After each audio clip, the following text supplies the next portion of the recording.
Hey everybody, King Harp again in your space tonight. King Harp, just going to do short talks. I just got a question that we always ask. It's the same question, but let's talk about it again.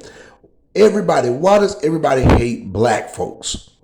Everybody hate black folks. I mean, we can't talk about reparations. We can't talk about racism. We have to have the devil's advocate present in small social settings. Whatever we doing in the name of ourselves, or whatever we doing in terms of self-preservation, we always got somebody coming in as a scout dog. Somebody else coming in to say what we should do and how we should feel and what we should think. Now, you notice we don't do that. No other group goes through that. We don't get to tell nobody else what they feel and they think.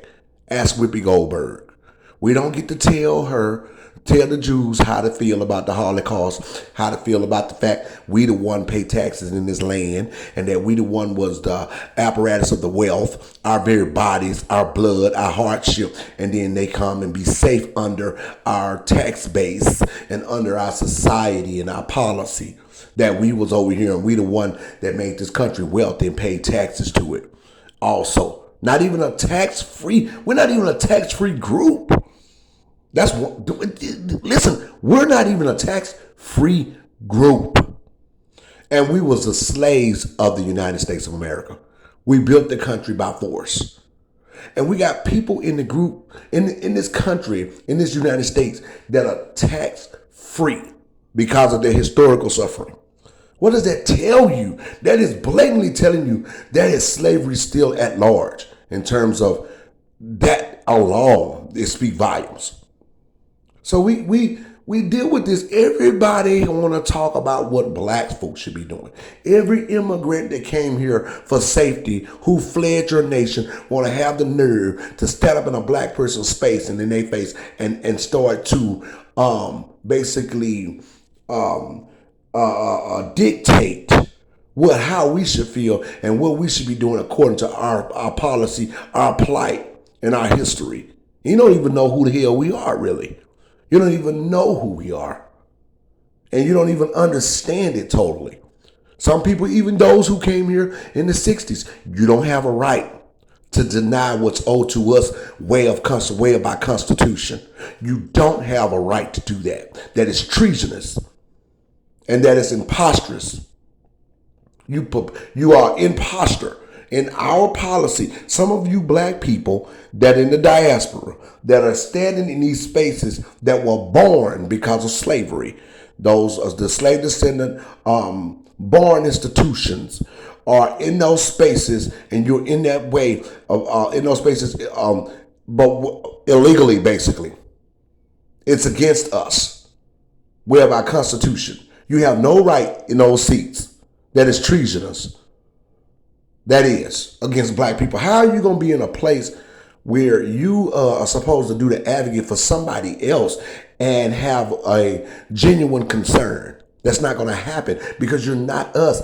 You may have our skin color, but you don't have our blood and soil. You don't have our plight. You don't directly go back to the killing fields of the United States South. You don't go back to these plantations that we walk around and mirror each day of our lives. Coming in every city, walking into a plantation. That's not your blood lineage. That's our people. And we don't even know if somebody on those plantations was directly akin to us. You understand? I do the homework on this, and we got all kind of people in the society that think they can argue our politics. Are you crazy? You must be insane. You are a damn fool if you think you can argue somebody else's concerns and somebody else's hardship that you had nothing to do with and you did not suffer. That should not even be allowed by government. That shouldn't be allowed. So economically, financially, and definitely socially, we are in some kind of captivity here, like slaves. The floor has been raised. That's the only difference. You got Whoopi Goldberg, okay? What she said was totally wrong. Let's talk about that. She said it was totally wrong. The Holocaust had everything to do with slavery. But you see, when she opened her mouth against it, what happened? She got penalized and she got suspended from the View. Yeah, it was dumb what she said, and she thought she can get away with it because she thought she can get comfortable with those other groups. But you got to realize groups know that they're groups. Groups know that they're groups. It's we who don't realize that we're a group. They know that we are a group. And we have been plundered in terms of our policy and the things that's supposed to represent us to make us freedom and the things that's supposed to represent us and make the government our floor. Instead, they're using us for the floor. The country needs a floor. It's like a pyramid. And the slaves in this country should never be the floor in terms of this country protecting people about historical sufferings. Excuse me.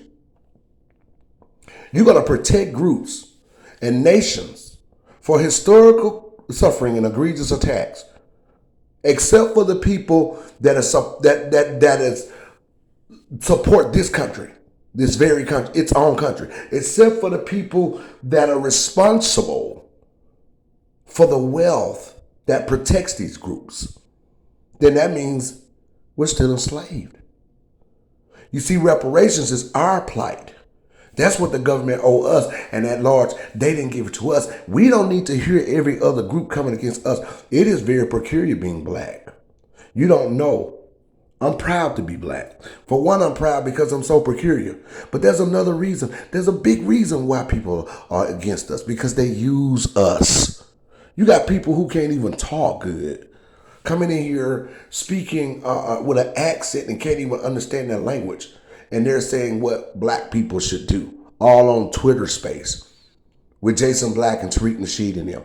All on Twitter Space, people coming in from Iran and all these other countries in East India and all these other places, thinking they can come in here and tell black people what reparations mean and what racism is. And you came from your country to live off the planet that we gave to this society, blood sacrifice. You didn't stand in your country like what we did.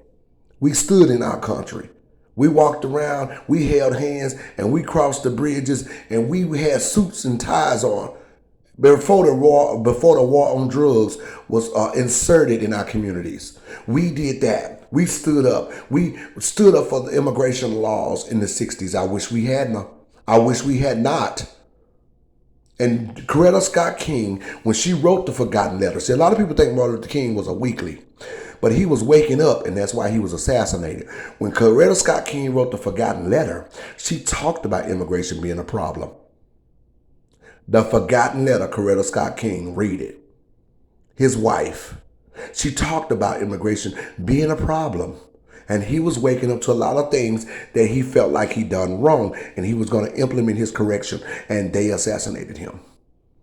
He said, I think I'm leading black people into a burning house, Dr. King. He became allies with Malcolm X. He said, when we go to Washington, we're going to cut our check. This society gave the Jews a blank check for the Holocaust. And you mean to tell me you're going to let me suffer as a descendant of slavery with no anchored policy, no protective legislative policy, whereas though I'm special, because I am special. Every time I look at the media, the news, somebody holding a gun up to a black man unarmed. Every time I look up, people using the N-word like they want to. We got a Karen in the media every time. And then you're going to implement hate crimes for Asians and natives, so-called natives, when we are natives also. Again, bred and born here, when you fed black babies to alligators? You mean to tell me you're not going to understand that the fact that I'm being treated in that way more than these groups, and they get policy off a president that black people overwhelmingly voted for? This is crazy. And we're here to tell you on the march. We see you. We see you clearly. Some of you out there, we do. You're going to tell black people how to do policy. Some of you young people here, especially you black immigrants. Now, some of y'all are good people, we know, and you understand our plight, and you are respectful to us. Those are not the ones I'm talking to. Those who are immigration that's running over here talking about that black people need to do this, or black people need to do that, and don't even know who we are. You need to stay at home and do what we did, and maybe you can be like us in terms of a country. You're emulating who we are. You're trying to take our history and our policy because of what we did. And we were sold by the Africans. And those who are in Haiti, even in Jamaica. The United States is not the place where your land is, even though some of y'all are good people and you know what's going on and we care and love you, are those who are standing with us in the rightful way, having respect for kingship and real, honest, true existence. But those who coming over here running your mouth, talking stuff, this ain't none of your land, your homeland. Why didn't you stay in your homeland? Why you have to come where we had to build? We had to build. A lot of black people were engineers that built this land and then inventions and stuff. And there were some people from the islands in the diaspora also. But it's America in which they had to do it from who we are naturally. Everything that happened and a black immigrant came to do, Marcus Garvey and all of them, and the Haitian who found Chicago and everything, they came here benefiting also of who we are at the grassroots because we stood behind anything that's empowering black people. And they didn't do it at home because that's not the nature of in which who they became in the islands.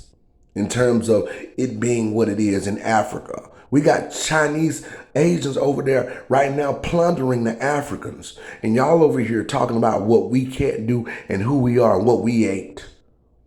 And you can't even take care of your own motherland, your own homeland. We ain't trying to slip off to Africa or nowhere and take care and get in nobody else's business. We're trying to correct our own policy.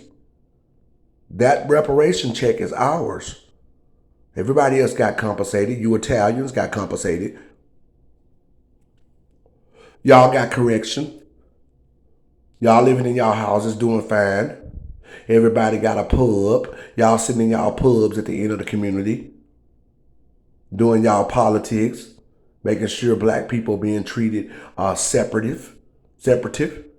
While y'all sitting at your Italian pubs and got your banks in the Bank of America and black people opening up accounts in there because we don't have no way to ownership in the business camaraderie because we've been locked out with no policy coming from the overhead. Government works for you, you other people. You've made my government that I bled and died for work for you. So you don't have a right to say anything about me or what's owed to me. You need to shut your mouth. Don't bite the hand that feeds you. We support you. And yes, people emulate black people all in the media, where we are actors and singers and dancers. All in Harlem, New York. We started jazz. Even Adele can even say that she picked up her music from jazz. Country came from blues. Down there with B.B. King them and Muddy Waters. Ike Turner started rock and roll. We can go on and on and on and on about who we are and the culture we built. And everybody want to emulate who we are, as a matter of fact. Even when they made them talent shows, America's Got Talent and all of these shows here, and that singing show with Kyle or whatever his name, with Jennifer Hudson made it off of. I couldn't think of the name of it, but it's not America's Got Talent. It's the other one. They started letting these other people win because black people can easily go up there and out sing somebody. You could take black person and do something with their voice because most black people can sing. That's a talent that we have, and that's something that the American Negro cracked open his talent in terms of entertainment, even in the churches. And you're emulating who we are, but then you're going to tell us what we need in terms of policy and correction. Without our policy and our reparations, that means we die. Because all of y'all are getting policy and reparations. You're getting check cut from our government. And black people, wake the hell up. Stop putting these people in office. And all these black folks in office, Jim Clyburn, you are a shame and a crime and a low down dirty shame. All of y'all. Working for the serving in the CBC. up there signing your name to vote so these other people can have corrective policy who in which don't need it. And we're the main ones who need it. You guys are treasonous. And you should be ashamed of yourselves. And people, don't bite the hand that feeds you. Immigration, all of y'all that feel like y'all can say something about black people, think about it. You're biting the hand that feeds you. Shut your mouth. We coming, we standing up, and we on the march, and we see you. You are a coward. If you don't want to get called out, then don't open your mouth about somebody else's business. We are a tax-paying group in this country. Not you. We pay taxes, and we built it.